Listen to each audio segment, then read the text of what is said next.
우리가 1년 동안 이제 기독교 절기를 지키는 것, 성탄절은 예수님이 오신 것을 축하하는 절기를 지키는 것이고, 그 다음 이제 오늘은 십자가의 고난, 그 다음에 다음 주는 부활. 이것이 복음의 핵심입니다. 기독교가 믿는 복음의 핵심이고 두 기둥과 같은 겁니다. 그래서 이 십자가가 무엇을 의미하는지, 부활이 무엇을 의미하는지, 우리가 교회를 다닌다고 신앙생활 열심히 오래 한다고 우리가 구원받고 천국 가는 것이 아닙니다. 이 십자가의 의미가 무엇을 의미하는지, 이 십자가에서 어떤 일이 일어났는지를 알고 믿어야 구원을 받습니다. 그래야 참된 신자가 되고 진정한 그리스도인이 되는 겁니다. 부모가 아무리 자녀를 사랑해도 자녀 죄를 위해서 대신 죽어줄 수는 없습니다. 부모는 다 자기 죄 때문에 죽는 겁니다.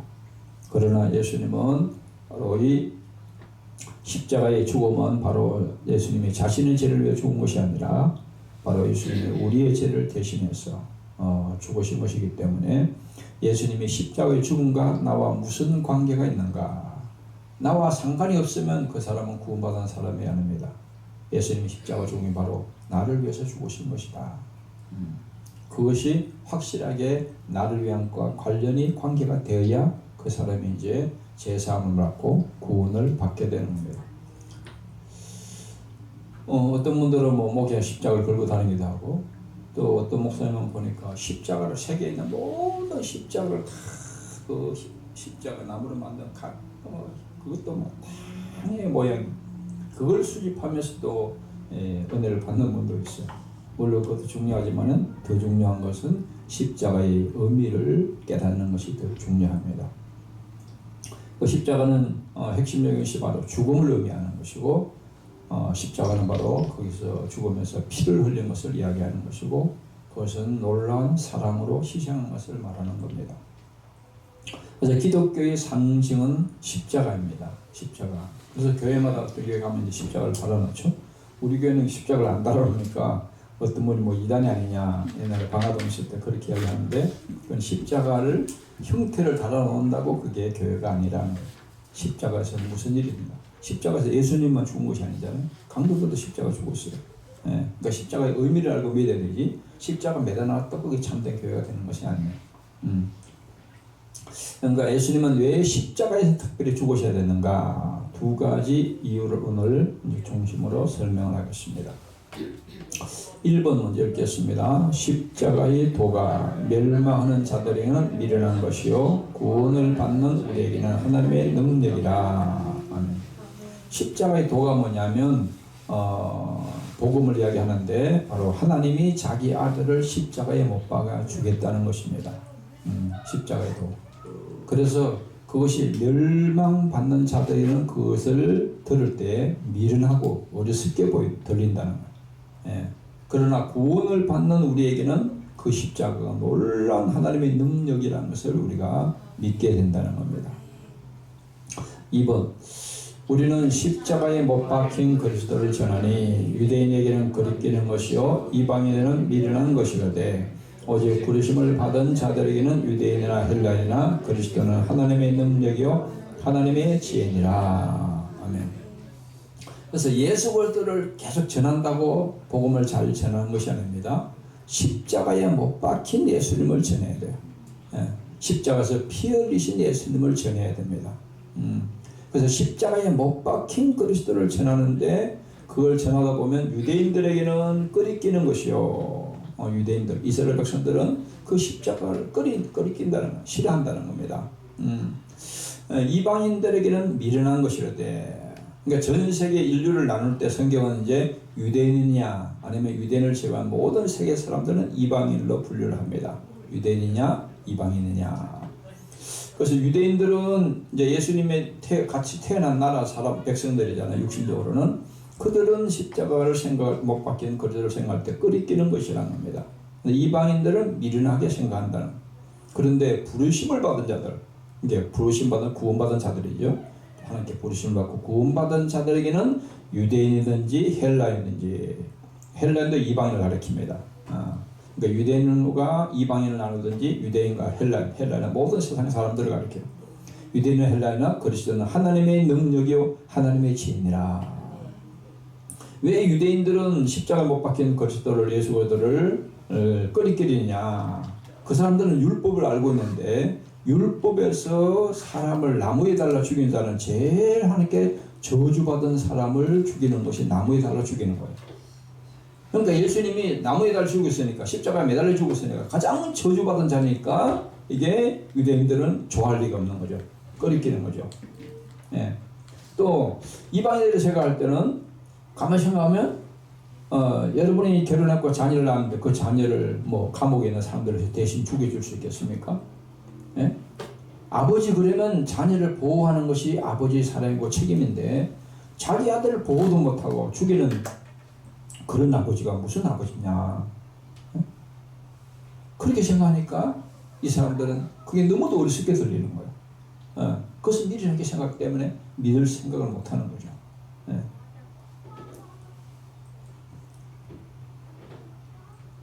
그런데 구원받은 사람은 그것을 깨닫게 된다. 그것이 나 같은 죄인을 구원하기 위해서 그렇게 엄청난 그런 일을 하신 거구나. 이렇게 받아들이게 된다는 것. 3번. 그러므로 믿는 너희에게는 보배이나 믿지 아니하는 자들에게는 건축자들이 버린 그 돌이 모퉁이 머릿돌이 되고 또한 부딪히는 돌과 걸려 넘어지게 하는 바위가 되었다 하였느니라. 그들이 말씀을 순종하지 않으므로 넘어지나니 이는 그들을 이렇게 정하신 것이라. 아멘. 위에서 유대인들이 꺼리낀다 그랬죠. 꺼리낀다. 그게 만약 원어적으로 보면 걸려 넘어진다는 거예요. 걸림돌이 된다. 우리 길 가다가 돌뿌리에 보니까 넘어질 수가 있듯이 유대인들은 예수님한테 딱 걸려서 넘어진다는 거예요. 예. 믿는 우리는 예수를 믿는 사람들은 예수님이 최고의 우리의 보배인데 믿지 않은 자들은 건축자들이 버린 그 모퉁이의 머릿돌이 되고 건축자들이 이렇게 돌로 갖고 건축하다가 보면 이제 자르고 남은 거 이렇게 버리잖아요. 쓸데없는 거. 예수님이 그렇게 버린 거예요. 예. 그래서 부딪히는 돌이 되고 걸려 넘어지는 파이같이 됐다. 예수님이 유대인들에게 믿지 않은 유대인들에게는. 그러니까 참 예수님을 믿는다는 것은 쉬운 것이 아닙니다. 하나님의 은혜가 아니면 도저히 믿을 수가 없는 거예요. 믿을 수가. 첫 번째, 왜 그러면 예수님이 꼭 십자가에 매달려 죽어야 되느냐? 이제 사람들이 이제 자기 수명이 다 돼서 죽는 사람들 많지만은 죄를 많이 지면 그냥 형벌로 죽이잖아요. 사형제도를 통해서 칼로 목을 치든지 목줄 잘라 죽이든지 총으로 쏘아 죽이든지 이렇게 다양한 방법이 있는데 페르시아 시대에 처음에 이제 십자가 행위 시작됐는데 가장 인간을 어떻게 죽일 때 가장 고통스럽게 죽일까 해서 연구해낸 것이 십자가 행위예요. 칼을 죽으면 목 잘리는 순간은 조금 아프지만 금방 고통을 잊어버리잖아요. 목 잘라 죽이는 것도 총도 마찬가지고. 그런데 살아있는 사람을 최악의 고통을 죽이는 어떤 방법이 없을까? 그걸 연구해낸 것이 십자가 사형이에요. 예. 그래서 살아있는 사람을 나무에 매달려가지고 하여튼 최고의 못을 봐가지고 최고의 고통을 느끼면서 숨이 끊어질 때가 고통스럽게 죽도록 하는 것이 사형제도예요. 그러니까 끔찍한 거죠. 그런데 그걸 이제 로마 시대 때 사형제도로 받아들입니다. 로마에서. 그래서 예수님이 로마 시대 때 십자가 못 박혀 죽잖아요. 그리고 로마 시민권이 정당한 시민권이 있는 사람들은 절대로 이 십자가형을 내리질 않습니다. 최고 흉악범들에게 노예들이나 쌍놈들 흉악범들에게 사형을 시킬 때 행하는 방법이 십자가형이었어요. 그러니까 예수님이 최악의 그런 강도 살인자들 최악의 그런 악질적인 직업을 받아면서 십자가에서 죽으시는 겁니다. 그래서 성경에서 율법에서 나무는 저주받은 자를 상징합니다. 그러니까 축복의 제일 반대말이 저주인데 주제요. 저주. 인터넷에 검색해 보니까 어떻게 풀이해놨나. 저주를 남에게 재앙이나 불행이 일어나도록 빌고 바라는 거.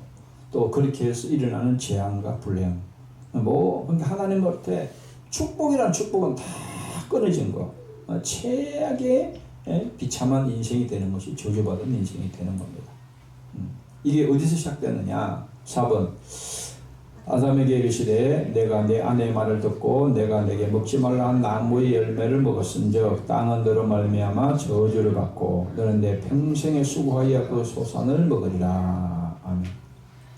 하나님과 아담과 하와의 약속인 언약인 선악과를 딱 먹으면 나무의 열매를 먹었으므로 땅도 저주받고 저주받은 땅에서 사는 인생도 저주받은 인생이 되는 겁니다.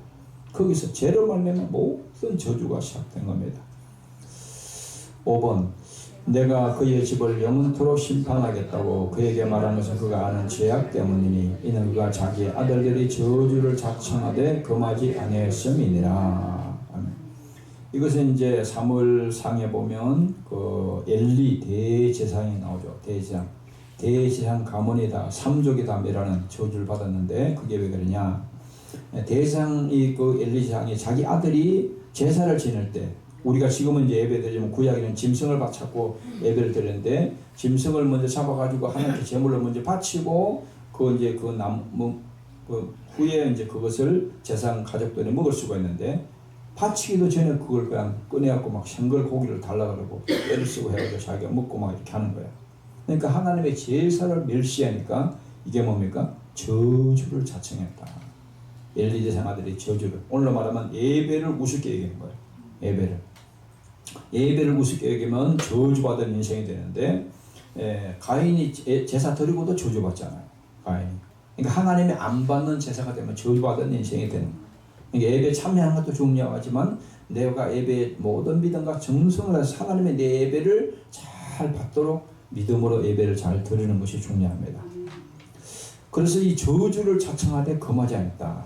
그래서 그 전쟁터에서 아들이 죽었다는 소식을 듣고 이 엘리야는 어제 앉았다가 목이 부러져 죽고 장애들로 전쟁터 죽고 며느리도 애기 낳다가 죽고 완전히 삼족의 저주를 받습니다. 그게 뭐냐? 죄 때문에 그렇다. 모든 저주가. 6번 사람이 만일 죽을 죄를 범함으로 내가 그를 죽여 나무 위에 달거든 그 시체를 나무 위에 밤새도록 두지 말고 그늘에 장사여 내 하나님 여호와께서 내게 기업으로 주는 땅을 더럽히지 말라. 나무 위에 달린 자는 하나님께 저주를 받았음이니라. 아멘. 율법으로 보면 나무 위에 달린 자가 하나님의 가장 저주받는 자가 나무 위에 달려 죽이는 거예요.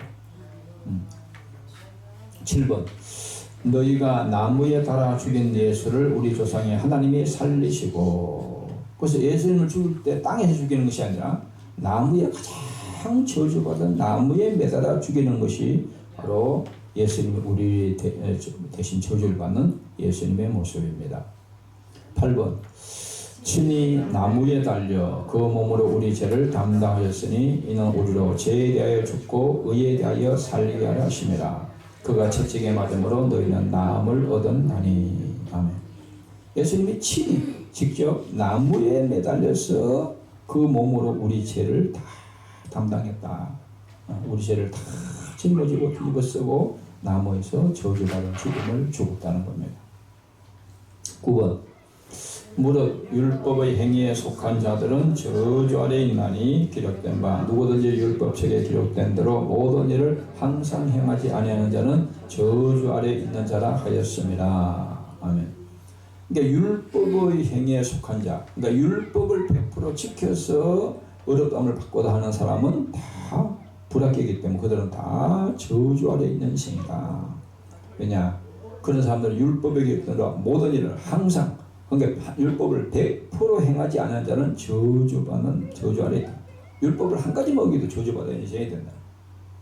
죄를 지으면 하나님 앞에는 모든 저주가 임하는 것이기 때문에 그래서 율법을 가지고 어렵다. 내 선행과 내 공로나 이런 걸 내세우고 하나님 앞에 설교하는 그 바리새인들의 있음이 제일 무섭게 저주하잖아요. 마태복음 24장에 보면 화 있을진저 이 독사 이 새끼들아 그러면서 예수님이 최고의 저주를 하죠.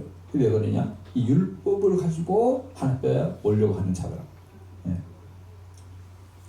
10번 그리스도께서 우리를 위하여 저주를 받은 바되사 율법의 저주에서 우리를 속량하셨으니 기록된 바 나무에 달린 자마다 저주 아래 있는 자라 하였습니다. 그래서 예수님께서 율법을 어겨서 하나님 앞에 죄를 지어서 받아야 할 영원한 저주를 다 예수님이 우리의 죄를 위해서 다 저주를 다 짊어지고 저주를 십자가에서 다 그 몸으로 우리가 받아야 할 영원한 저주를 다 해결했다는 거예요. 그래서 죄로 말미암아 받아야 할 수만 가지 인생의 저주, 고통, 질병, 지옥, 비참한 거 모든 죄로 말미암아 파생된 모든 인류의 불행과 저주가 다 주님이 십자가에서 대신 우리의 저주를 받음으로 다 끝내버린 겁니다. 이것이 십자가의 사건이에요. 그래서 나무에 달려서 죽으셔서 바로 이 저주를 영원히 해결한 것입니다. 또 한 가지 의미는 두 번째는 예수님의 피가 죄를 속죄합니다. 나무의 십자가에 못 박혀 죽어야 피를 흘리잖아요. 피를 통해서만 죄는 씻어지는 거예요. 우리가 손이 더러우면 물로 씻으면 깨끗해지듯이 죄는 물로 씻어서 예수의 피로만 씻을 수가 있어요. 죄는. 11번 육체의 생명은 피에 있습니다. 내가 이 피를 너희에게 주어 제단에 뿌려 너희의 생명을 위하여 속죄하게 하였나니 생명의 피가 있으므로 피가 죄를 속하느니라. 아멘. 생명이 우리가 피를 많이 흘리면 죽잖아요. 그러니까 피가 깨끗해야 몸이 건강하잖아요. 육체의 생명이 가장 중요한 것이 피라는 겁니다. 그래서 생명이 피가 있기 때문에 피만이 죄를 씻을 수 있다, 속할 수 있다. 피만이 죄를 용서할 수 있다는 거예요. 이게 하나님 정한 법이에요. 12번 율법을 따라 그의 모든 물건이 피로써 정결하게 되나니 피 흘림이 없은즉 사함이 없느니라. 모든 물건 율법으로 하나님 정한 법이 율법 그러면 대한민국 헌법같이 그런 하나님 정한 법입니다. 율법 거꾸로 하면 법률이죠. 같은 말이에요. 율법이나 법률이나 법, 하나님의 법을 가리키는데 하나님 법에 따라 모든 물건은 피로서만 깨끗해진다. 피로서만. 그래서 피 흘림이 없으면 사함이. 예수님이 십자가에 매달려서 피를 안 흘리면 제사함이 영원히 없다는 거예요. 그러니까 인간은 영원히 저주받아야 되고 영원한 지옥에 가서 영원한 형벌을 받아야 되는 겁니다. 우리 여기 서울 한강이 다리가 몇 개인지 아세요? 다리가 32개래요. 32개. 철도가 4개 있고 합해서 32개라는데 그 강이 한강이 계속 흘러가면서 그 32개의 다리를 건너서 왔다 갔다 하면서 우리가 필요한 곳으로 가듯이 성경에 늘 예수의 피의 강이 흐르고 있어요. 창세기부터 계시록까지. 그 피의 강에 씻어야 죄가 씻어지는 거예요. 그리고 성경 66권에 있죠. 66권. 다리가 성경은 66개의 다리가 있는 거나 마찬가지예요. 예수님이 끊임없이 흘러가는 피의 강 위에 다리가 우리가 건너갈 수 있는 다리가 66개 성경을 통해서 66개의 다리가 있는 거예요. 13번 이제는 전에 멀리 있던 너희가 그리스도 예수 안에서 그리스도의 피로 가까워졌느니라. 그는 우리의 화평이신지라 둘로 하나를 만드사 원수된 것 곧 중간에 막힌 담을 자기 육체로 부시고 법 조문으로 된 계명 율법을 폐하셨으니 이는 이 둘로 자기 안에서 한 세 사람을 지어 화평하게 하시고 또 십자가로 이 둘을 한 몸으로 하나님과 화목하게 하려 하심이라. 원수된 것을 십자가로 소멸하시고. 이제는 이번 예수 믿고 나서 그 말입니다. 예수 믿고 구원받은 자들에게는 전에 예수 믿기 전에는 어떤 상태냐? 전에 멀리 있던 하나님과 멀리 떨어져서 도저히 하나님을 만날 수는 멀리 떨어져 있던 우리 인간이 있었는데 죄인이 있었는데 너희가 그리스도에서 예수님의 피로 가까워지느니라. 예수님의 피를 통해서 하나님께 가까이 가서 죄를 용서받고 하나님을 만날 수 있다는 길이 열렸다는 예수의 피만이 가까이 갔다. 그래서 우리가 예배 시작할 때 항상 예수 피에 대한 찬양을 부르잖아요. 예수 피가 없이는 내가 아무리 깨끗하게 하루 일주일 동안 살아도 죄인이기 때문에 내가 예배 드린다고 해가지고 하나님 받아주는 것이 아니에요.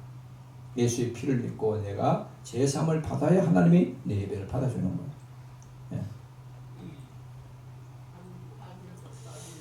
그래서 예수의 피로 가까워졌다. 그는 우리의 화평이지라. 예수님은 우리의 화평이신지라. 둘로 하나를 만드사 원수된 것 우리가 죄로 말미암아 하나님과 원수가 됐고 또 사람끼리도 원수가 됐는데 그 중간에 막힌 담을 자기 육체로 하시고 하나님과 우리 사이에 만날 수 있는 죄의 담이 굳게 쳐져 있는데 그걸 다 예수님 육체로 죽으시면서 다 그 기장이 찢어지듯이 하나님께 갈 수 있는 막힌 담이 허물어졌다는, 무너뜨렸다는, 법조문으로 된 계명의 율법을 폐하셨으니 이는 왜 그렇게 하시냐? 이는 둘로 자기 안에서 한 세 사람을 지어 한 사람. 예. 이제 십자가 안에서 유대인과 이방인과 유대인과 이방인도 다 원수잖아요. 그 안에서 똑같은 사람, 한 사람으로 지은 화합하게, 화평하게 하시고 또 십자가를 이들을 한 몸으로 하나님과도 한 몸, 하나님과 원수된 것도 화해시켜서 만나게 하시고 사람끼리도 원수된 것을 화해시키는 것이 십자가의 사건이라는 거예요. 십자가시 모든 일을 이루셨다는 거예요. 14번 그의 십자가의 피로 화평을 이루사 만물 곧 땅에 있는 것들이나 하늘에 있는 것들이 그로 말미암아 자기와 화목하게 되기를 기뻐하시니라. 아멘. 그래서 십자가의 피로 화평을 이루었다. 만물 모든 것이 인간의 죄로 말미암아 하나님과도 원수가 되고 사람끼리 다 갈기갈기 찢어지는 거예요. 부부간도 왜 하나가 안 되느냐? 다 죄로 말미암아 다 자기가 왕이 된 거야. 자기가 죄인이 고집이 있어가지고 다 자기가 옳다는 거예요. 그래서 땅에 있는 것이나 하늘에 있는 것들 그로 말미암아 자기와 화목하여라. 이 우주 모든 만물에는 다 십자가를 통해서만이 다시 화해가 이루어지고 화목이 이루어진다. 그 외에는 길이 없다는 거예요. 15번 우리는 그리스도 안에서 그의 은혜의 풍성함을 따라 그의 피로 말미암아 속량 곧 죄의 사함을 받았느니라. 예수 믿는 우리는 예수 그리스도 안에서 이제 예수 믿고 믿으면 예수 안으로 들어오는 겁니다. 그러면 그리스도 안에서 그의 은혜의 풍성함을 따라 그의 피로 말미암아 속량 곧 죄의 사함을 받느니라. 가장 큰 은혜가 뭐냐? 죄 사함을 받는 거야. 죄 사함을. 16번 그가 빛 가운데 계신 것 같이 우리도 빛 가운데 행하면 우리와 서로 사귐이 있고 그 아들 예수의 피가 우리를 모든 죄에서 깨끗하게 하실 것이요. 아멘. 예수 피가 우리를 모든 죄에서 어떤 죄든지 다 깨끗하게 할 수 있다. 예수의 피는 죄를 씻는 만능이라고 말해요. 예수의 피는. 그런데 사탄은 이걸 가장 싫어합니다. 예수님의 피의 복음을 전하는 것을 가장 싫어합니다. 사탄이 또 충만한 사람들도 그걸 가장 싫어합니다. 17번 그들을 불러 경고하여 도무지 예수 이름으로 말하지도 말고 가르치지도 말라 하니 베드로와 요한이 대답하여 이르되 하나님 앞에서 너희의 말을 듣는 것이 하나님의 말씀을 듣는 것보다 옳은가 판단하라. 우리는 보고 들은 것을 말하지 아니할 수 없다 하니. 성령 충만히 받은 이 사도들과 초대교회 성도들은 담대하게 복음을 전하죠. 순교하면서 전하는데 이 사탄의 충만한 이 제사장들과 이런 사람들 보니까 예수 이름으로 말도 하지 말라. 가르치지도 말라. 성령 받은 사람이 말만 하면 역사가 일어납니까? 말도 하지 말라. 예수에 대해서는 입 밖에도 내지도 말라. 말하지도 말라. 그런데 베드로가 뭐랍니까? 옛날에 계집종 앞에서도 예수님을 저주했던 이 베드로가 뭐랄까 하나님 앞에서 너희 말을 듣는 것이 하나님의 말씀을 듣는 것보다 옳은가 판단하라. 우리는 보고 듣는 것을 말하지 아니할 수 없다 하니 담대하게 복음을 전하게 됩니다. 또 성령 받은 사람들은 예수 그리스도의 복음 전하는 것을 가장 중요하게 생각합니다. 18번 예수 안에 죽은 자의 부활이 있다고 백성을 가르치고 전함을 싫어하며 이것도 이제 마귀들인 사람들은 예수님의 십자가 전하는 것도 싫어하고 부활을 전하는 것도 싫어하는데 바로 사도들은 목숨을 걸고 복음을 전하는 것을 볼 수가 있습니다. 예수님이 왜 특별하게 다른 데서 뭐 여러 가지로 모양으로 죽으셨는데 왜 십자가에서 죽으셨는가 하기 시작하면 두 가지인데 내 죄로 말미암아 받아야 할 저주를 대신 받으시기 위해서입니다. 율법에서 저주받은 자는 나무에 달아 주겠습니다. 땅에서 죽으면 땅을 더럽힙니다. 그래서 십자가에 매달리면 공중에 새들이 와서 눈을 파먹기도 하고 살을 뜯어먹기도 하고 그래서 비참하게 죽이는 것이 바로 십자가의 저주받은 죽음의 형벌이었습니다. 두 번째는 예수님의 피로 내 죄를 속죄하기 위해서입니다. 예수님의 피만이 죄를 깨끗하게 용서할 수 있기 때문입니다. 그래서 갈라디아서 6장 14절에 보면 바울은 말했습니다. 그러나 내게는 우리 주 예수 그리스도의 십자가 외에 결코 자랑할 것이 없으니 그리스도로 말미암아 세상이 나를 대하여 십자가에 못 박히고 내가 또한 세상을 대하여 그러하니라. 그래서 십자가를 통해서 인간의 운명이 다 바뀐다. 십자가 피를 믿는 사람은 제사받고 구원받고 천국 백성이 되고 십자가를 외면하고 거역하는 사람은 영원한 저주와 지옥의 심판을 받을 수밖에 없습니다. 그래서 우리는 예수 믿는 사람 오직 십자가만 자랑해야 된다.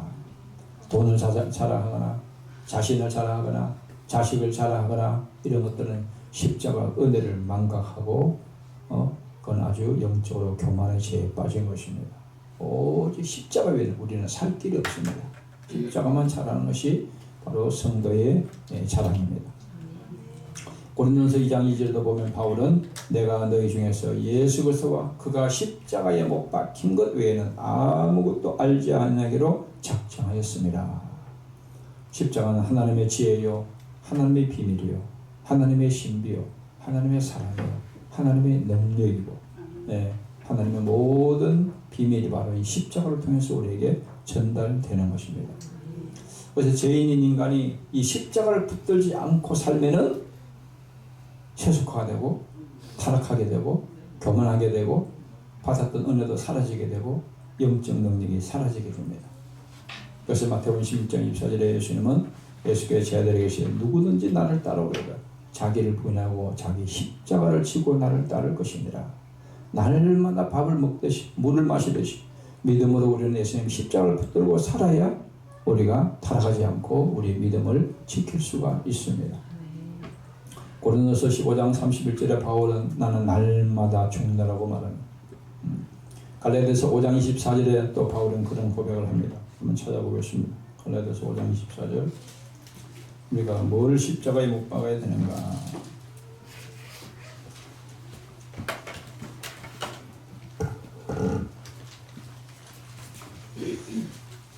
갈라디아서 5장 24절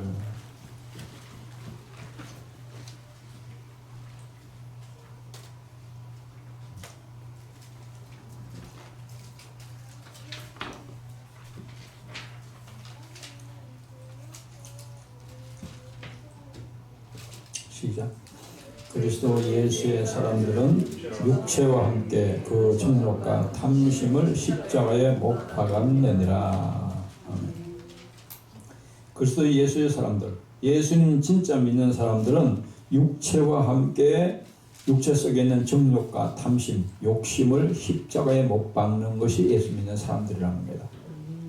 그래서 내가 십자가를 깊이 경험하는 만큼 내가 십자가에서 나를 죽이는 만큼 십자가의 비밀을 경험하게 됩니다. 그것이 신앙의 깊이에 필요합니다. 그래서 때로는 하나님께서 우리에게 이해할 수 없는 고난이 오고 연단이 오는 것도 뭡니까? 그 십자가의 의미를 깊이 경험하게 하는 겁니다. 그래서 십자가를 나를 죽이는 만큼 영적으로 성장이 이루어지는 영적인 신앙의 깊이가 깊어지는 겁니다. 그래서 한 주 동안은 이 십자가를 깊이 이 말씀을 중심으로 묵상하는 그런 주간이 되기를 바랍니다. 기도하겠습니다.